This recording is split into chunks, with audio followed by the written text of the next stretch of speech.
Hi everyone, कैसे हैं आप सब। उम्मीद करता हूं कि आप बहुत अच्छे होंगे, रिवीजन भी प्रॉपरली कर रहे होंगे। एंड फाइनली जो है वो हम क्लास 7 के एनसीईआरटी चैप्टर नंबर 4 की तरफ जो है वो मूव कर चुके हैं।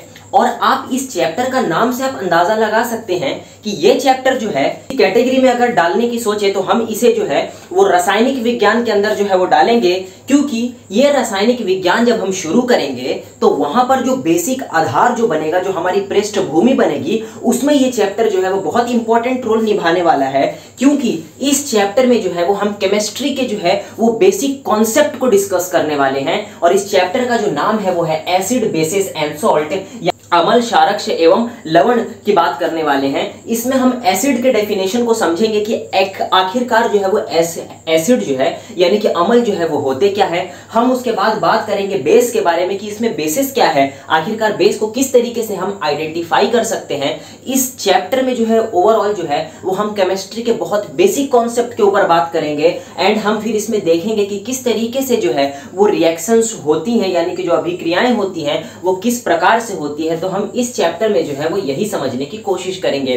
तो चलिए आइए बिना टाइम वेस्ट किए जो है वो हम इस चैप्टर की तरफ मूव कर जाते हैं और इस चैप्टर को जो है वो समझने की कोशिश करते हैं। ठीक है, तो देखिए इसमें सबसे पहला जो बताया गया है वो अम्ल यानी कि एसिड के बारे में बताया गया है कि एसिड को जो है वो हम किस तरीके से पहचानते हैं, पहचानेंगे कि भाई ये जो हमारे सामने जो सब्सटेंस या पदार्थ रखा हुआ है ये एसिड है या नहीं है। तो उसके लिए एक बेसिक सिंपल डेफिनेशन है कि जिस पदार्थ का स्वाद जो है वो खट्टा हो उसे हम अम्ल यानी कि एसिड कहते हैं। ठीक है, अब जिस भी पदार्थ का जो है वो स्वाद जो है वो खट्टा होगा तो उसे हम एसिड कहेंगे। अच्छा भाई, उस पदार्थ का केमिकल नेचर यानी कि वो पदार्थ खट्टा है लेकिन उसका केमिकल नेचर क्या है, तो उसी केमिकल यानी कि रासायनिक प्रकृति को जो है वो हम अम्लीय कहते हैं। यानी कि कोई पदार्थ अगर अम्लीय यानी कि अगर वो क्या होगा कि खट्टा होगा, ठीक है, उसका स्वाद जो है वो क्या होगा, खट्टा होगा, तो उसे उसका जो केमिकल नेचर हो जाएगा वो अम्लीय यानी कि एसिडिक हो जाएगा।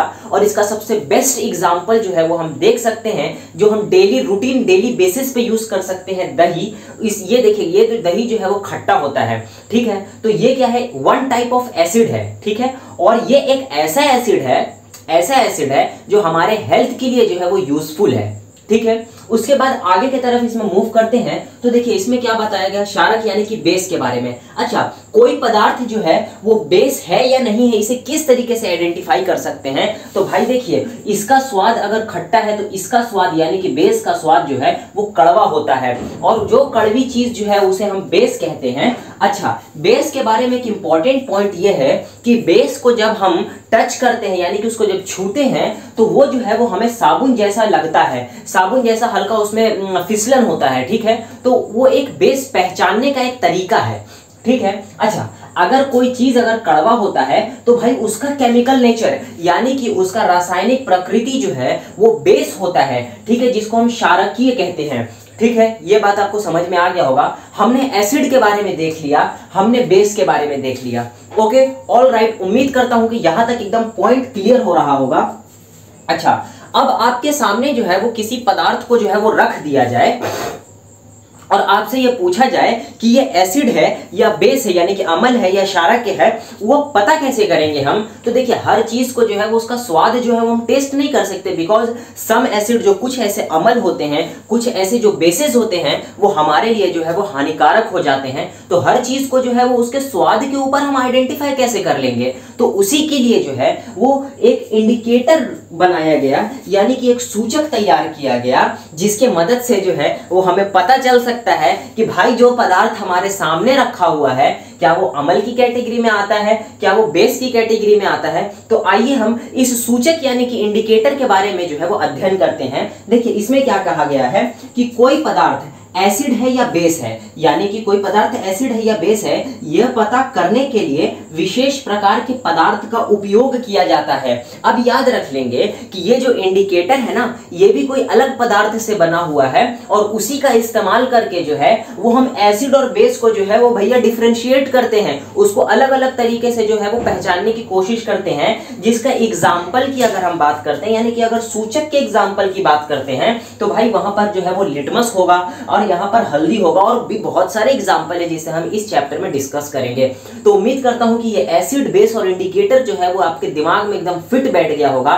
भैया एसिड क्या है? जिसका स्वाद खट्टा है। अब जिस पदार्थ का स्वाद खट्टा है उसे जो है वो हम एसिडिक यानी कि अम्लीय कहेंगे। अच्छा, बेस जिसका स्वाद कड़वा है, उसका रासायनिक प्रकृति क्या है भाई? तो बेसिक है। इंडिकेटर क्या है कि एसिड और बेस को जो है वो भैया डिफरेंशिएट करने में काम आ जाता है, वो इंडिकेटर कहते हैं, सूचक कहते हैं। अच्छा, इंडिकेटर बना किस पदार्थ से होता है? तो वो एक अलग विशेष तरीके के पदार्थ से बना हुआ होता है, तो उसे हम सूचक यानी कि इंडिकेटर कहते हैं। ठीक है, और इंडिकेटर में भी एग्जाम्पल पढ़ेंगे अभी हम लिटमस के बारे में, और उसके बाद हल्दी, और भी बहुत सारे एग्जाम्पल है। तो आइए उसके तरफ प्रोसीड करते हैं। ठीक है, अच्छा इंडिकेटर की बात करते हैं तो भाई दो तरीके का इंडिकेटर होता है। ठीक है, एक होता है इंडिकेटर नेचुरल इंडिकेटर, जो हमें प्राकृतिक से मिलता है, तो उसे जो है वो हम प्राकृतिक सूचक भी कह सकते हैं। ठीक है, उसी का एग्जाम्पल, सबसे बेस्ट एग्जाम्पल जो है वो लिटमस है। लिटमस जो है ये हमें प्राकृतिक से मिलता है, एंड ये कहां से मिलता है? तो ये लाइकन्स से मिलता है। किससे मिलता है? लाइकन्स से मिलता है। इस लाइकन को जो है वो एक्सट्रैक्ट किया जाता है, कि निष्कासित कर लिया जाता है, और उससे जो है वो लिटमस बनाया जाता है। इतना उम्मीद करता हूं कि आपको समझ में आ गया होगा कि हमारे पास जो लिटमस कहां से मिलता है? तो भाई लाइकन्स से मिलता है। अच्छा, लिटमस का काम क्या है? तो लिटमस जो है वो दो कलर में आता है, एक रेड कलर में आता है और एक ब्लू कलर में आता है। तो भैया इसका काम यही है, ये हमें इस तरीके से सूचना देता है, वो रेड से ब्लू में हो जाएगा, ब्लू से रेड में हो जाएगा, इस तरीके से इसका कन्वर्जन चलता है। अब हम कैसे याद रख लेंगे कि एसिड में कौन सा कलर किस में परिवर्तित होता है, या कौन सा बेस में जो है वो कौन सा कलर किस में चेंज होता है? तो एक बेसिक सा एक मतलब एक ट्रिक कहेंगे इसको, जो आपके सामने लिखा हुआ है। ये ट्रिक जो है वो नीला आई और लानी छाई। ठीक है, इससे हम देखिए इसमें क्या है कि नीला यानी कि ये जो नी है, ये नीला जो है वो लाल में कन्वर्ट हो जाता है। किसमें? लाल में कन्वर्ट हो जाता है। और अ से याद रख लेंगे अमल, यानी कि ये जो नीला लाल में कन्वर्ट हो जाएगा तो ये अमल हो जाएगा। और लाल यानी कि लानी का मतलब होता है ला, और लाल और नी का मतलब होता है इसमें नीला। तो जो अगर लाल अगर नीला में कन्वर्ट हो जाता है तो उसे हम बेस कहेंगे। ये बेसिक सा ट्रिक है, क्योंकि देखिए एग्जाम के टाइम पे जो है वो रिकॉल करना कभी कभार जो है भूल जाते हैं, तो आप इस ट्रिक के से माध्यम से जो है वो आसानी से याद रख सकते हैं कि नीला आई लानी छाई। ठीक है, बहुत बेसिक सा ट्रिक है। अच्छा, उसके आगे की तरफ प्रोसीड करते हैं। तो अगर विलियन यानी कि अगर सॉल्यूशन जो है, अब देखिए फॉर एग्जांपल कि कोई सॉल्यूशन हमने प्रिपेयर किया, ठीक है, लेबोरेटरी में किसी सॉल्यूशन को हमने प्रिपेयर कर लिया। अब उस सॉल्यूशन में जो है वो हम लिटमस पेपर को डिप करेंगे, यानी कि उसमें डालेंगे। ठीक है, अच्छा अगर लिटमस पेपर रेड कलर को ब्लू कलर में कन्वर्ट नहीं कर रहा है, या ब्लू कलर को रेड कलर में कन्वर्ट नहीं कर रहा है, तो वैसा कलर नहीं प्राप्त कर पाता है, उसे हम उदासी विलयन कहते हैं कि भैया वो न्यूट्रल सॉल्यूशन है। और हमेशा याद रख लेंगे भाई कि न्यूट्रल सॉल्यूशन का पीएच जो है वो 7 होता है। ठीक है, न्यूट्रल सॉल्यूशन का पीएच कितना होता है? 7 होता है। तो एक बार ये वाला कॉन्सेप्ट फिर से देख लेते हैं कि अगर विलियन, कोई विलियन में अगर हम लिटमस पेपर को डालते हैं और वो अपना कन्वर्जन शो नहीं करता है, तो वैसे सॉल्यूशन को जो है वो हम न्यूट्रल सॉल्यूशन की कैटेगरी में लाकर रख देते हैं। ये आपको लिटमस के बारे में जो है वो समझ में आ गया होगा। अब देखिए लिटमस के बारे में एग्जाम में पूछा जाता है, इसके वजह से इसके बारे में थोड़ा सा एक ओवरव्यू दे दिया। अब दो और याद रख लेना है। देखिए टर्मरिक यानी कि हल्दी जो है ये भी एक प्राकृतिक सूचक है, और जिसमें चाइना रोज यानी कि गुड़हल के पुष्प जो फूल होते हैं वो भी है। देखिए इसके उतने ज्यादा अंदर प्रोसेस में जाना नहीं है, सिर्फ इतना याद रख लेना है, क्योंकि आपको पूछ सकता है एग्जाम में which of the following are not a natural indicator, यानी कि निम्न में से कौन सा जो है वो प्राकृतिक सूचक नहीं है। आपको ये 3 ऑप्शन में दिया होगा, और भैया चौथा वाला ऑप्शन कोई और दिया होगा, आपको उसको आगे उसको टिक करके जो है वो आगे निकल जाना है। ठीक है, अब इसमें जो है वो हम थोड़ी सी अभिक्रिया की बात कर लेते हैं, जिसमें एनसीईआरटी में लिखा हुआ है भाई, देखिए न्यूट्रलाइजेशन रिएक्शन यानी कि उदासीकरण का जो अभिक्रिया के बारे में लिखा गया है। तो देखिए उदासीकरण किसे कहते हैं, याद रख लेंगे कि अम्ल यानी कि एसिड और क्षारक यानी कि बेस। अब अम्ल का यानी कि एसिड का रिएक्शन यानी कि एसिड की अभिक्रिया जब बेस के साथ होगी, उसी चीज को जो है वो हम उदासीकरण कहलाती है। यानी कि भाई जब भी एसिड जो है वो बेस के साथ रिएक्ट करेगा, तो उस अभिक्रिया, उस रिएक्शन को जो है वो हम उदासीकरण कहते हैं। ठीक है। अच्छा, अब उदासीकरण रिएक्शन में क्या होगा कि एसिड को जो है हम बेस के साथ जब रिएक्ट करवाते हैं तो न्यूट्रलाइजेशन रिएक्शन में हमेशा की बात यही रहेगी कि उसके साथ जो है वो हमें सॉल्ट यानी कि लवण और उसके साथ हमें जो है वो पानी यानी कि जल यानी कि वाटर H2O प्राप्त होता है। इसका एक एग्जांपल ले लेते हैं। HCl हाइड्रोक्लोरिक एसिड को सोडियम हाइड्रोक्साइड के साथ जब हम रिएक्शन करते हैं तो NaCl यानी कि सोडियम क्लोराइड प्लस जो है वो हमें वाटर मिलता है। अच्छा, इस रिएक्शन को थोड़ा आगे की तरफ प्रोसीड करवा के देखते हैं कि ये किस तरीके से जो है वो रिएक्ट करके भाई सॉल्ट बना लेता है। तो देखिए HCl हो गया और हमारे पास क्या है NaOH है। ठीक है, क्या है NaOH है। तो देखिए यहां पर क्या है, इसमें जो है वो पॉजिटिव आयन H प्लस है, H जो है वो H प्लस बनाता है और Cl जो है वो Cl माइनस के फॉर्म में है। ठीक है, और यहाँ पर Na जो है वो प्लस के फॉर्म में है और यहाँ पर OH जो है वो आयन क्लोराइड आयन के फॉर्म में यानी कि माइनस के फॉर्म में है। तो जब हम रिएक्शन करवाएंगे तो भाई पॉजिटिव वाला जो है वो नेगेटिव के साथ जाकर जो है वो जुड़ेगा और वाटर बना देगा और ये वाला नेगेटिव जो है ये पॉजिटिव के साथ जाकर जुड़ेगा तो यहाँ पर NaCl बना देगा। इसी तरीके से जो है वो उदासीकरण यानी कि न्यूट्रलाइजेशन रिएक्शन में जब भी हम एसिड को बेस के साथ रिएक्ट करवाते हैं तो वहां पर हमें सॉल्ट और वाटर देखने को मिलता है। ठीक है, इसको जो है वो आप समझ लेंगे। अच्छा, ये न्यूट्रलाइजेशन रिएक्शन ऐसा नहीं है कि सिर्फ यहाँ पर जो है वो हम लेबोरेटरी वगैरह में यानी कि प्रयोगशाला वगैरह में यूज करते हैं। यानी ये भाई ये जो न्यूट्रलाइजेशन रिएक्शन है ये हमारे बॉडी के अंदर भी चलता है। किस तरीके से चलता है आइए देखते हैं। देखिए, जब हम खाना खाते हैं तो बहुत बार क्या होता है हमारे पेट में जो है वो अपाचन हो जाता है यानी कि इनडाइजेशन हो जाता है। अब इसका रीजन समझते हैं कि भाई ये इनडाइजेशन होता क्यों है।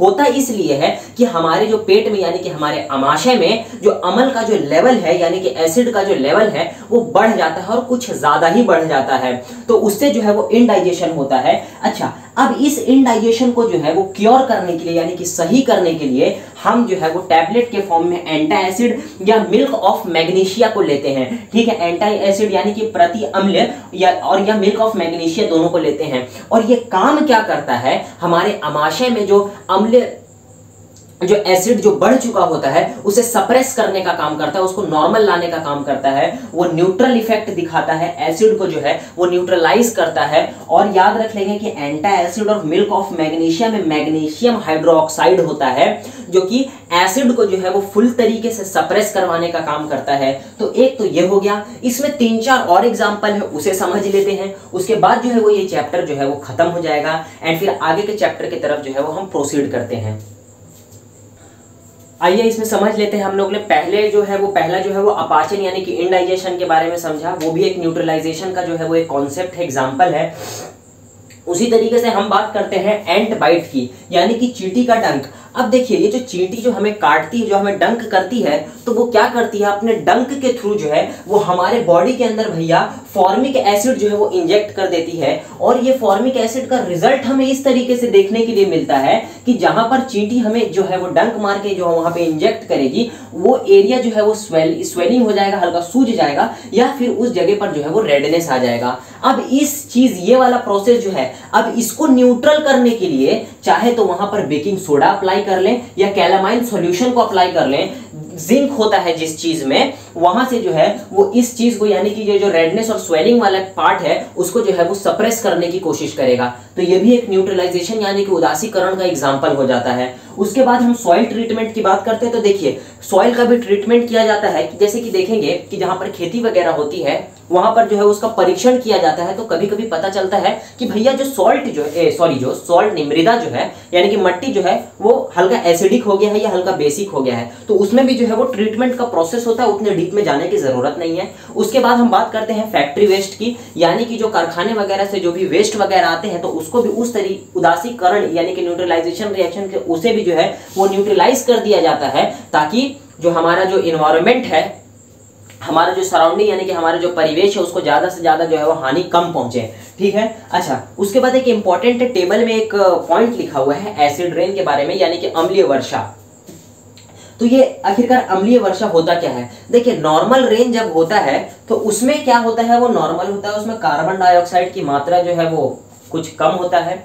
उसके बाद SO2 और NO2 का मात्रा जो है वो ना के बराबर होता है। लेकिन एसिड रेन में क्या हो जाता है कि जब वर्षा होता है तो वहां पर जो है वो CO2, SO2, NO2 यानी कि कार्बन डाइऑक्साइड, सल्फर डाइऑक्साइड और नाइट्रोजन डाइऑक्साइड का जो है वो मात्रा जो है वो बहुत ज्यादा बढ़ जाता है। तो वैसे रेन को जो है वो घोषित कर दिया जाता है कि भैया ये एसिड रेन है, और ये जो है वो हमारी त्वचा यानी कि हमारी स्किन को भी जो है वो बहुत डैमेज करता है। ठीक है, तो आपको उम्मीद करता हूं इसमें ये वाला पॉइंट याद रखना कि भाई एसिड रेन जो है वो नॉर्मल रेन से डिफरेंट क्यों है। तो बस इसमें याद रखना कि CO2, SO2, NO2 का मात्रा जो है वो पानी में यानी कि जल में जो है वो बढ़ जाता है। तो वैसी वर्षा को जो है वो हम अमल वर्षा की कैटेगरी में लाकर रख देते हैं। उम्मीद करता हूं कि ये चैप्टर आपको समझ में आ गया होगा। ये चैप्टर जो है वो देखने में बहुत सिंपल चैप्टर है, लेकिन भाई रासायनिक विज्ञान का सबसे आधारभूत चैप्टर है, बहुत बेसिक चैप्टर है। यहीं से जो है वो हम कॉन्सेप्ट बनाना शुरू करेंगे रासायनिक विज्ञान में। जब हम रासायनिक विज्ञान का जो सीरीज शुरू करेंगे तो उम्मीद करता हूं कि ये चैप्टर आपको समझ में आ गया होगा। तो मिलता हूं मैं आपको इसके नेक्स्ट लेक्चर में एक अच्छे और बेहतरीन टॉपिक के साथ। तब तक के लिए जय हिंद, जय भारत।